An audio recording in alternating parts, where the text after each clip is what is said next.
విత్తనం మొలకెత్తాలన్నా, ఆ మొక్కలో జీవం ఉండాలన్నా జస్ట్ మట్టి ఉంటే సరిపోదు. ఆ మట్టిలో తగినన్ని న్యూట్రియంట్స్ కూడా ఉండాలి.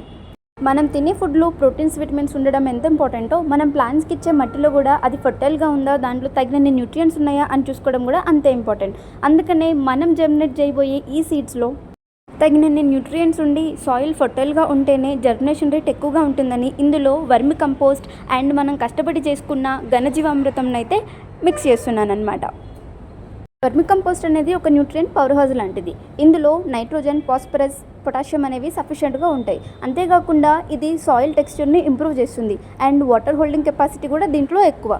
అండ్ ఘనజీవామృతం విషయానికి వస్తే ఇది ఒక న్యాచురల్ ఇమ్యూనిటీ బూస్టర్ లాంటిది అండ్ ఇది మైక్రోబియల్ గ్రోత్ని కూడా ఇంప్రూవ్ చేసి సాయిల్లో ఫర్టిలిటీ అనేది ఇంప్రూవ్ చేస్తుంది. దీనివల్ల జర్మినేషన్ రేట్ అనేది చాలా ఎక్కువ ఉంటుందన్నమాట. మట్టి మిక్స్ చేసిన వెంటనే గింజలు పెట్టకూడదు కాబట్టి 1-2 days ఆగాలి. ఇలానే ఎండకి డైరెక్ట్గా ఉంచితే ఇందులో ఉన్న న్యూట్రియంట్స్ అన్నీ కూడా డ్రై అయిపోతాయి. అందుకోసమని ఇలా గడ్డితోటి మల్చింగ్ చేస్తే ఇందులో మాయిశ్చర్ అనేది అలాగే హోల్డ్ చేసి ఉంటుంది.